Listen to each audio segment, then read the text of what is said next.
Et notre thème d'aujourd'hui va s'intituler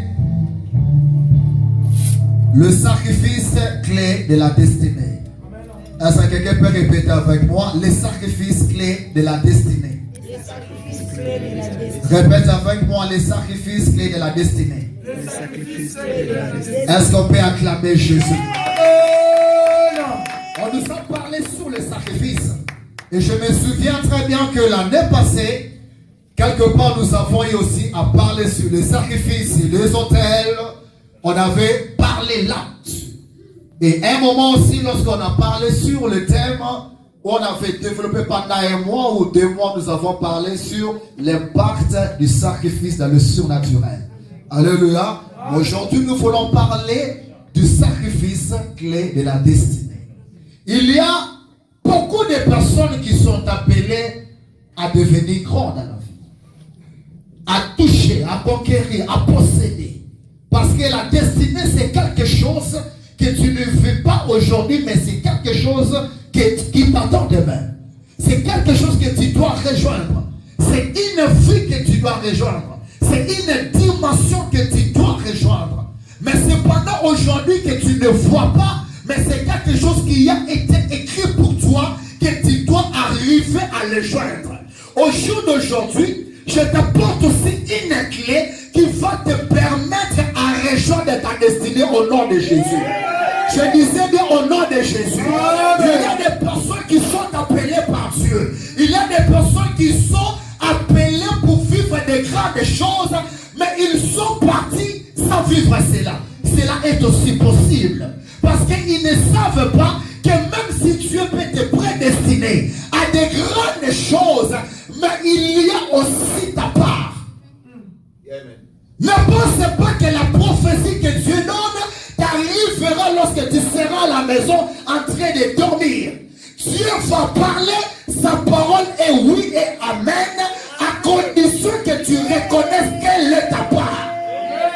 Dieu était Dieu responsable. C'est pourquoi il aime aussi traiter avec des personnes responsables.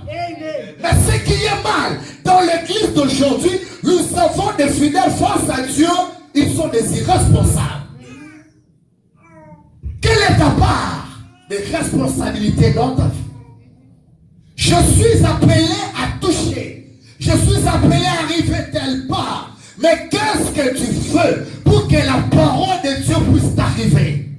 Beaucoup de personnes aujourd'hui disent que toutes les prophéties qu'ils ont reçues, ce n'était que des mensonges. Non, non, ce n'est pas des mensonges. C'est quelque chose qui est vrai parce que Dieu ne ment jamais. Mais qu'est-ce que toi tu fais? Le sacrifice clé de la destinée. Vous avez bien vu ce qui se passe. Dieu a appelé Abraham.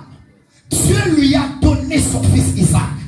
Si vous lisez dans le livre de Genèse où s'est passé ce scénario, vous allez voir que Dieu a appelé Abraham pour lui dire: offre-moi ton fils unique, Isaac, que moi je t'ai offert. Lorsqu'il est parti pour faire cela, tellement qu'il l'avait accepté, en montant, l'enfant lui a demandé: Père, je suis en train de voir le bois. Je vois le feu, mais où est le sacrifice? Le Père va lui répondre: sur la montagne, Dieu va pourvoir. Dieu pourvoira de la vie d'une personne aujourd'hui au nom de Jésus. Lorsqu'ils sont arrivés, il a placé la face sur l'autel et il a voulu couper. Une fois ses filles attendre: Abraham, je reconnais maintenant que tu m'aimes. Pourquoi? Parce que le sacrifice aussi est aussi un témoignage de l'amour d'un chrétien envers son Dieu. Tu ne peux pas aimer Dieu lorsque tu ne sais pas sacrifier pour Dieu. On n'aime pas Dieu seulement qu'en parole, mais on aime Dieu aussi par des actions telles que les sacrifices. Dieu marchait avec Abraham, mais pour attester l'amour d'Abraham envers lui, il devait lui mettre en épreuve. Lorsqu'il a accepté de faire cela, Dieu a vu. Est-ce que Dieu avait besoin qu'on le sacrifie? Isaac? Non. Ce que Dieu voulait, il voulait juste voir, est-ce que cette personne m'aime? Si je te demande: tu aimes Dieu, tu me diras: oui, j'aime Dieu. Mais qu'est-ce qui fait que ton amour là soit témoigné devant Dieu? C'est le sacrifice que tu dois faire pour ce Dieu. Dieu à nous seulement, il a accepté de sacrifier. Mais pourquoi toi pour aimer Dieu, tu aimes Dieu qu'en parole? La Bible dit, n'aimez pas seulement en parole, mais aimons aussi en œuvre. Il y a des œuvres qui témoignent de celui-ci même. Même nous, entre nous les hommes, on ne peut pas se dire que je t'aime pendant que tu ne fais pas des œuvres qui me montrent, qui me prouvent que tu m'aimes. À comment plus forte raison Dieu? Pour que Dieu puisse toucher ton cœur, il a fait des actions, il a accepté de sacrifier pour te prouver son amour. C'est ce que Dieu attend aussi de toi. Pour que tu puisses aussi faire aussi à son tour. Et si vous regardez, il devait sacrifier son unique. Dans le livre d'Hébreux, la Bible dit que c'est par la foi que Abraham a sacrifié Isaac. Mais si vous lisez dans Genèse, si vous regardez ce scénario, est-ce qu'il est vrai qu'Abraham avait sacrifié Isaac? Est-ce que quelqu'un me comprend? Yes. Si vous lisez dans le texte de Genèse, est-ce que vous allez voir qu'Isaac était sacrifié? Non. Mais dans le peu, on est en train de dire que c'est par la foi qu'il avait sacrifié. C'est-à-dire quoi? J'avais expliqué que la foi était monde de l'esprit. La foi était monde du surnaturel. Oh, dans le surnaturel, l'enfant Isaac était déjà sacrifié pour Dieu. Ce n'était pas le bélier qui était sacrifié. Dans le physique, le bélier était sacrifié, mais spirituellement, l'enfant silotal était déjà sacrifié à Dieu. C'est pourquoi Hébreu est en train de nous révéler que le scénario de Genèse ne n'est pas à cause de ceci, parce que l'enfant était déjà sacrifié. Dieu a aimé beaucoup Abraham jusqu'au point de lui appeler son ami. Pourquoi? Parce qu'Abraham était capable de faire pour Dieu ce que Dieu était capable de faire pour l'homme. Quelqu'un m'a passé ici. Ce que Dieu était capable de faire pour l'humanité, c'est ce qu'Abraham était capable aussi pour faire à Dieu. Parce que Dieu a sacrifié son unique fils. Et si Abraham aussi a sacrifié pour Dieu son unique fils. Il n'y a pas seulement à Dieu de nous donner, il y a aussi à nous de donner aussi à Dieu. Ce que Dieu est capable de faire pour toi, tu as aussi la capacité de le faire aussi pour lui. Ah, ça, quelqu'un est avec moi. L'enfant de surnaturel, il était déjà sacrifié. Son unique, c'est lui qui l'aimait bien, son trésor et son amour. Il a sacrifié pour Dieu. Ce n'était pas les béliers. Les béliers physiques, c'était les béliers. Mais spirituellement, cet enfant était déjà sacrifié. Pourquoi je dis ces choses? C'est pour t'amener à une dimension de comprendre. Au premier point que il n'y a pas seulement à moi de recevoir de Dieu, mais Dieu attend aussi de recevoir de moi aussi quelque chose. Qu'est-ce que tu peux sacrifier pour Dieu? Lorsqu'on parle de sacrifice, souvent on fait seulement allusion à l'argent, aux vêtements. Non, il y a beaucoup de choses qu'il faut sacrifier pour Dieu. Tu peux sacrifier à Dieu même ta jeunesse. Tu peux sacrifier à Dieu même ta beauté. Pour servir le monde avec ta beauté, tu le fais pour évangéliser. Si le diable t'utilise ta beauté pour séduire le monde peuplé, le royaume satanique, Dieu peut aussi utiliser ta beauté pour évangéliser beaucoup. Quelqu'un ne m'a pas compris. Je suis en train de parler avec des personnes qui comprennent la dimension je suis. Dieu, tu peux mettre tous tes potentiels pour Dieu, afin que lieu de servir le monde, avec toutes mes compétences, avec toutes mes qualités, mais je vais les sacrifier pour Dieu, pour la gloire de Dieu. Nous avons lu dans Isaïe, dans Genèse, la Bible dit que Dieu trouve Isaac. Isaac était en train de pleurer à Dieu. Pourquoi? Parce que sa femme était stérile. Elle ne pouvait pas mettre au monde. Elle était en train de chercher des enfants. Dieu va voir cette personne, va lui dire, écoute, arrête de pleurer. Moi, Dieu, je vais t'exaucer. Voici ce qui va t'arriver. De toi naîtra des fils. Le plus petit va être plus fort et plus puissant que celui qui sera ton aîné. C'était quoi? C'était une destinée que Dieu est en train déjà de décrire. Regarde que le plus petit a une destinée qui va faire en sorte qu'il puisse gouverner celui qui sera son aîné. Voici des peuples naîtra de toi. L'autre sera plus puissant que l'autre. Écoutez, on peut naître de la même famille, mais tous ne seront pas jamais égaux. Ta bénédiction ne dépend pas de ton grand frère. Ta besoin ne dépend pas de ton père. Chacun a sa destinée. Chacun a son appel. Là où mon frère a échoué, je n'échouerai jamais. Là où ta mère a échoué, tu n'échoueras jamais. Si les gens pleurent, toi tu ne pleureras pas. Pourquoi? Parce que c'est un problème de la destinée. Les deux venaient d'une même famille, d'un seul sang, mais chacun devait vivre sa réalité. Chacun devait vivre sa vie. Mais lorsque Dieu parle de ces choses, pourquoi j'ai dit la clé? Ça ne pouvait pas arriver parce que Dieu a dit que moi le plus petit, je vais gouverner celui qui est mon aîné. Ça ne pouvait pas arriver avant. Il fallait un sacrifice. Vous connaissez cette histoire? Comment c'est arrivé? Pour que Isaac puisse mourir, il a appelé ses enfants. Il a appelé Esaü parce qu'il le met au cou Esaü. Mais Rachel a aimé. C'est Rebecca a aimé Jacob. Alléluia. Lorsqu'il lui a appelé, il lui a demandé, sacrifie pour moi. Afin que je fasse quoi? Afin que je te bénisse. Écoutez. Dieu a prédestiné Jacob à la bénédiction. Il avait une destinée qui devait gouverner. Mais avant que ces choses ne puissent arriver, il fallait qu'il y ait quoi? Un sacrifice. Le sacrifice lui avait intronisé dans sa destinée. Parce que quelqu'un est en train de me comprendre. Lorsqu'il l'a appelé, la mère va dire, non, écoutez, le père a appelé ton frère, mais moi j'aimerais que tu le fasses. Parce que moi je t'aime, j'aimerais que tu sois béni. Entre le père et le fils qui avait la bénédiction, entre le père et la mère qui avait la révélation. C'était la mère. Pourquoi? Parce que la destinée, lorsque l'homme avait reçu la révélation, parmi ses deux enfants, il a oublié que Dieu m'avait dit que c'est le plus petit, qu'il y a une grande destinée, qu'ils sont grands frères. Mais pourquoi je veux bénir le grand frère au lieu de bénir le petit frère? Le choix de Dieu des hommes n'est pas le choix de Dieu.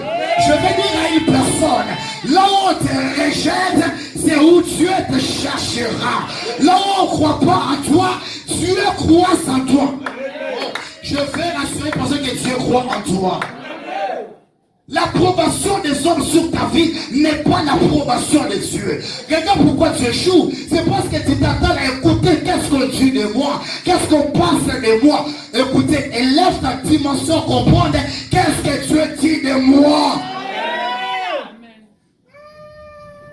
Les hommes oublient. Le père qui avait reçu la révélation, c'était même pas la maman. Que le plus petit sera puissant que son frère. Mais c'est lui-même là le père qui a oublié. Nous vivons dans un milieu, nous vivons dans des contrées où les gens qui nous accompagnent oublient parfois ta valeur. Ne reconnaissent pas ce que tu es. Quand bien même Dieu l'avait parlé. Pourquoi? Parce que les diables arrivent toujours pour toucher le cœur afin de voler ta bénédiction. Écoutez, c'était pas Jacob qui était le voleur, mais c'était Esaü qui a risqué de voler la bénédiction. Si vous regardez la Bible, lisant la Bible telle que la Bible, l'histoire faite, vous allez comprendre comme si c'était Jacob qui a volé la maison de son grand frère. En réalité, ce n'est pas ça. Dans la révélation, il y a Jacob qui était le propriétaire de cette bénédiction.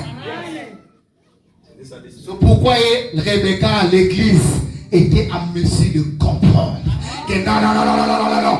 Bien que l'homme avait reçu la révélation, mais moi l'église, je reste au pied de Jésus, comme un mari qui est au pied de Jésus-Christ, m'a été la cousine. Lorsque je suis au pied de Jésus, je peux comprendre le cœur de Jésus.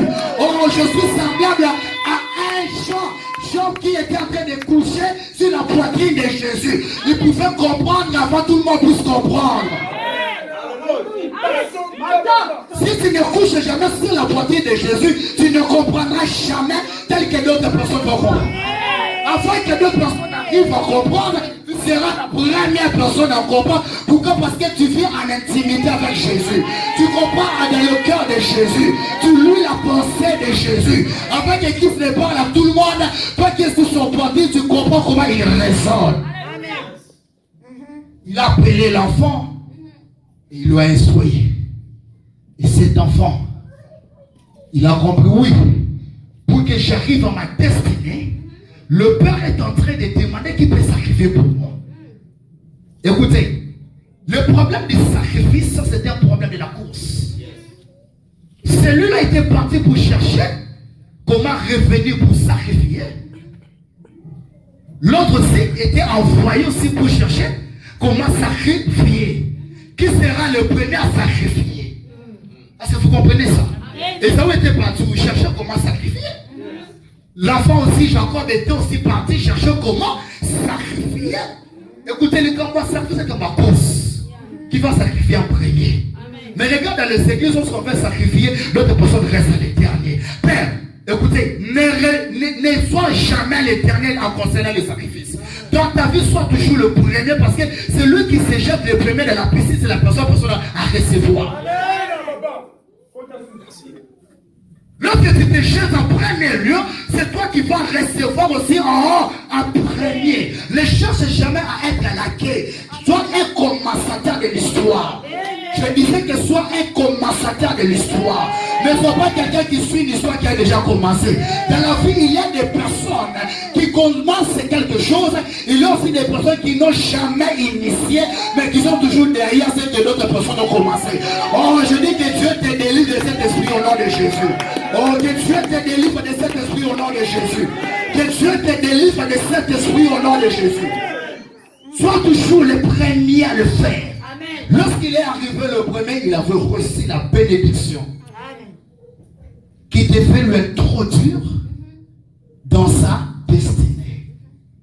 Dieu avait parlé que le plus petit sera puissant que son aîné. Mais avant d'y arriver, il fallait qu'il fasse quoi? Reconnaisse que la clé pour que je puisse arriver, je dois accepter de faire quoi? Du pain. Le sacrifice veut dire accepter de perdre, accepter de libérer quelque chose de valeur, accepter de perdre. Vous savez, il y a des choses qu'on donne à Dieu, on ne sait pas qu'on a perdu. Mais lorsqu'on parle de perdre, c'est-à-dire que c'est quelque chose de valeur, ou lorsque ça ne plus, on ressent vraiment que j'ai perdu quelque chose. Tu ne peux pas sacrifier à Dieu des choses qui ne touchent jamais ton cœur. Tu ne peux pas faire des sacrifices à Dieu, quelque chose qui ne te coûte pas. Là, ce n'est pas un sacrifice. Le sacrifice, c'est lorsque tu sens, moi, réellement, je perdis quelque chose. Il y a quelque chose que j'ai libéré pour l'honneur de mon Dieu. Deuxième chose pour comprendre, les retombées du sacrifice qui est une clé de la destinée, ça va t'introduire aussi à une dimension prophétique. Le sacrifice nous introduit à la dimension prophétique. C'est l'histoire toujours avec Abraham. Écoutez, Abraham, c'est le moi que Dieu lui a aimé, au point qu'il lui a appelé même son ami, lui qui n'était pas prophète, mais Dieu commençait à lui dire quelque chose avant qu'il le défasse. Or, si vous lisez dans Amos, la Bible dit, Dieu ne fait rien sans révéler son secret à ses serviteurs, le prophète. Yes. Est-ce que vous connaissez ça? C'est-à-dire quoi? Le secret de Dieu n'est pas libéré à tout le monde. Le secret de Dieu est libéré à ses serviteurs, le prophète. Or ici, Dieu voulait partir tuer Sodome et Gomorrhe. Mais avant d'y aller, il a cherché qui? Abraham. Il dit, Abraham, je vais faire des Sodome et Gomorrhe ici. Est-ce que quelqu'un a compris quelque chose? Est-ce que quelqu'un a compris quelque chose? Écoute, à cause du sacrifice, Dieu se sent capable de se ramener à un niveau de faire de toi son ami. Or, quelle est la conséquence? Tu deviens automatiquement quelqu'un qui n'a dans le prophétique. C'est-à-dire qu'Abraham connaissait avant que les choses ne puissent arriver, que Sodome et Gomorrhe sera brûlé, sera mis en feu. À cause des sacrifices, il n'y aura rien qui se produira dans la vie sans que Dieu ne t'ait parlé. Beaucoup de choses t'arrivent dans la vie, tu es surpris. Pourquoi? Parce que tu n'es pas quelqu'un de sacrifice. Le sacrifice t'introduira dans le monde prophétique. Tu deviendras prophète à cause quelqu'un qui peut savoir en telle époque, telle vie sera brûlée. Pourquoi? Parce que Dieu partagera avec toi son secret. Les prophétiques conséquences du sacrifice. Je suis Abraham. Mais qu'est-ce qui arrive que Dieu, avant de faire quelque chose, il doit me parler? Mais moi, je me l'explique bien. Je pense que c'est 4 à 7. Dieu ne fait rien sans révéler son secret à ses serviteurs, le prophète. Qu'est-ce qu'il y a entre Abraham, Dieu et Sodome? Mais Dieu a partagé avec lui. Dieu s'est dit à lui-même dans son conseil, cacherai-je à Abraham c'est que je veux faire des Sodome et Gomorrhe. Dieu devient incapable de te cacher un secret qui va t'arriver dans la vie. À cause du sacrifice que Dieu a sacrifié ton unique Isaac, Dieu, même s'il veut faire quelque chose dans telle famille, il se dit que est-ce que je vais cacher à Abraham? Dieu ne te cachera rien. Tout ce qui va t'arriver, lorsque tu es quelqu'un du sacrifice, Dieu te parlera toujours. Il n'y a rien que Dieu fait avant qu'il ne puisse révéler à ses serviteurs les prophètes. Et la Bible dit, avant qu'il ne fasse quelque chose, il commence d'abord à révéler. Parce qu'une personne qui est née dans le prophétique est un témoin de la parole de Dieu et de son accomplissement.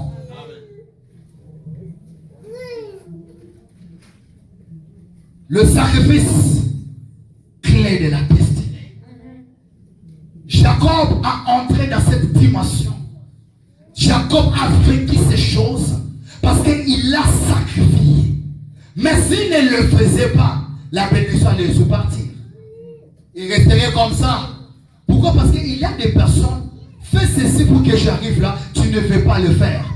Tu te contentes à d'autres choses. Au lieu de se contenter, qu'est-ce que je dois faire pour entrer dans ma destinée? Je suis appelé à émerger. Je suis appelé à la grandeur. Mais qu'est-ce qu'il me faut pour que j'arrive à la grandeur? Dieu aussi ta part.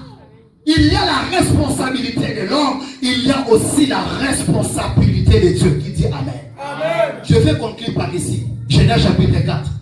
Si vous lisez cette histoire, vous allez comprendre qu'il y a des enfants. L'homme de Dieu le dimanche passé a touché, il a dit qu'il y a des sacrifices que Dieu n'aime pas. Oh, ça m'avait étonné, j'avais mis ces phrases, je l'ai écrit. Dans la vie, il faut savoir, on peut tous se sacrifier, mais il y a parmi des sacrifices qui ne trouvent jamais son agrégation à Dieu. Il y a des sacrifices qui sont agréés, il y a aussi des sacrifices qui sont aussi rejetés. Le problème est que connaître comment sacrifier. Pour connaître comment sacrifier, il faut connaître le cœur de Dieu. Qui dit Amen avec moi? Qui dit Amen avec moi? Je vais expliquer une chose. Si vous lisez dans la Bible, vous allez trouver une histoire. Il y a Marie et Marthe. Jésus était là. Marie était au pied de Jésus en train d'écouter ce que Jésus est en train de parler. Mais cependant, Marthe était à la cuisine. Marthe va sortir de la cuisine pour dire Jésus, ne t'inquiètes-tu pas de ce que je suis là-bas et que Marie est à tes pieds au lieu de venir avec moi. Oh, Jésus va s'étonner. Marthe, tu t'inquiètes pour des choses qui sont inutiles. Mais elle a choisi la bonne part. Écoutez, beaucoup de gens, même dans le ministère aujourd'hui, je vais dire une personne qui est en train d'aspirer au ministère. Avant d'aller au ministère, commence d'abord par rester au pied de Jésus. Lorsqu'on reste au pied de Jésus, c'est alors qu'on apprend. Écoutez, entre Marie et Marthe, qui pouvait bien faire la sauce? C'est la personne qui reste au pied de Jésus. Regarde un peu. Même si je suis habitué de venir chez toi, tu sais que le pasteur aime l'os et le maïs. Mais peut-être chaque jour, ce n'est pas dimanche comme le dit le Congolais. Peut-être que ce jour-là, je vais manger les caillards.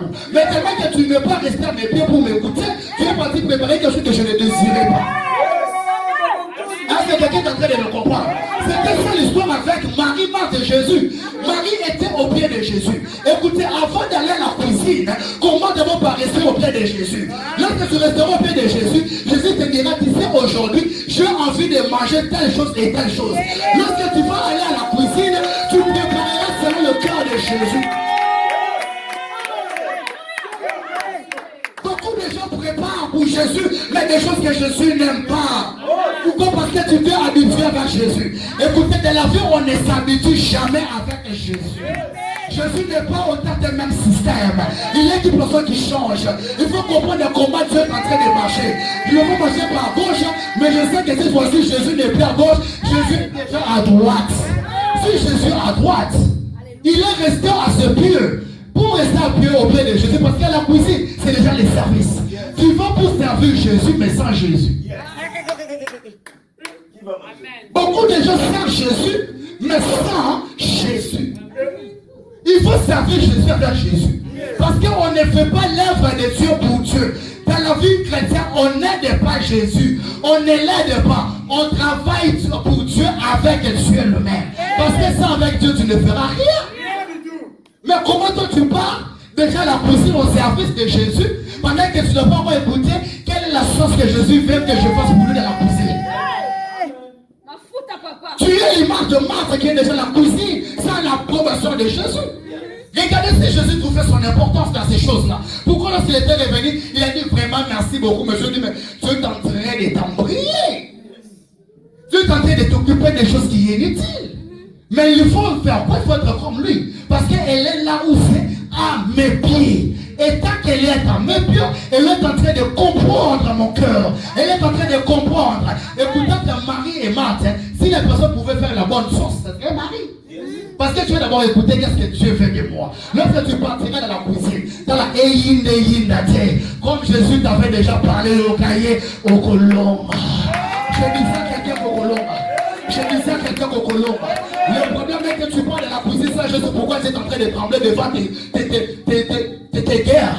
Tes combats, tu es en train de trembler. Une personne qui a écouté la parole de Dieu, peu importe la station qui peut s'élever, tu es sûr que Jésus qui m'a envoyé. Je suis de la cuisine, attends, monte peli, n'a combat maté. La Bible m'a dit, si tu traverses par le feu ne t'embrasera pas.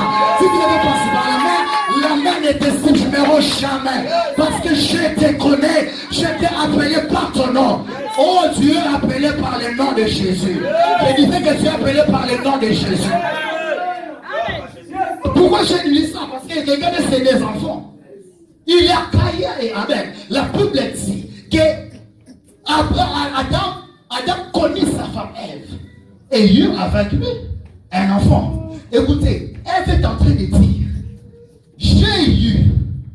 je me suis formé un enfant homme par l'aide de Dieu.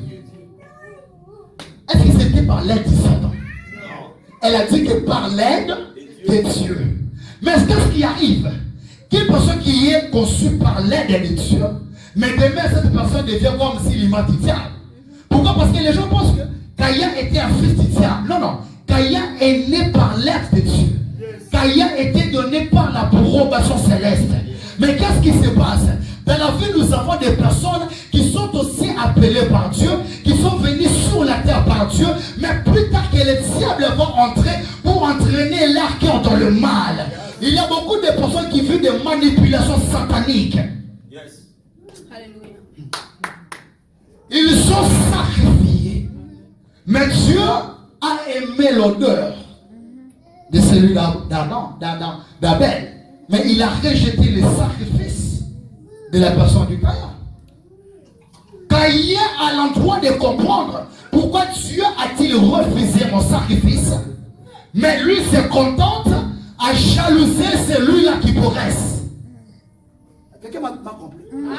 Au lieu de regarder pourquoi tu as refusé mon sacrifice, il est en train de se contenter à se jalouser de la personne qui a réussi l'approbation de Dieu. Il a commencé à détruire. Il a commencé à concevoir mal. Comment faire du mal à cet homme? Comment je dois doubler? Comment je dois cribler cet homme? Comment je dois périr cet homme? Faire périr cet homme. C'est comme ça dans la génération. L'homme de Dieu a dit, le dimanche passé, que lorsque vous faites des sacrifices, mais après quoi la mort aussi vient. Cette femme a sacrifié pour l'honneur de Dieu, mais cependant son fils était parti. Mais gloire à lui, il était revenu à la vie. Il y a une personne qui fait des sacrifices pour Dieu, sache très bien qu'il y a des moments la mort peut se frapper, mais la résurrection est assurée. Oh, je disais que la résurrection est assurée. Je disais que la résurrection est assurée. Il a sacrifié. Lorsqu'on sacrifie, il faut savoir qu'il y a aussi un combat. Lorsqu'on sacrifie pour Dieu, le diable touchera le cœur d'un Caïn.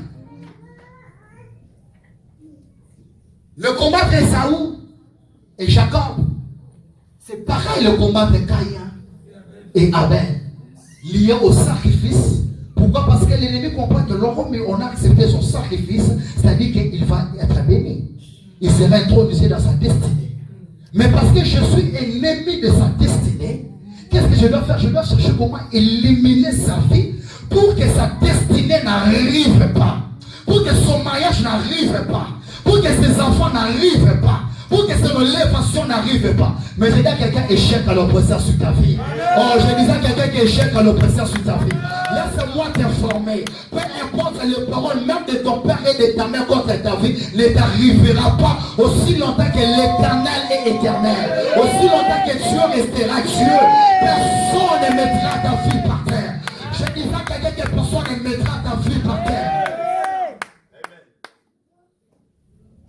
Le combat contre ton sacrifice est un combat contre ta destinée. Une personne qui jalouse ton sacrifice, c'est une personne qui combat ta destinée.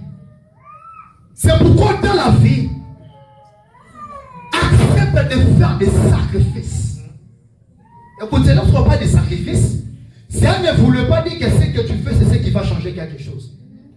Oui, c'est quelque chose qui est en train d'amplifier le sacrifice que Jésus-Christ avait déjà fait pour toi. Amen. Jésus a déjà payé un prix. Mais seulement, il y a aussi quelque chose que tu dois aussi commencer à faire pour mettre en valeur ces sacrifices-là dans ta vie. Parce que quelqu'un me comprend. Parce que le sacrifice nous introduit aussi en alliance avec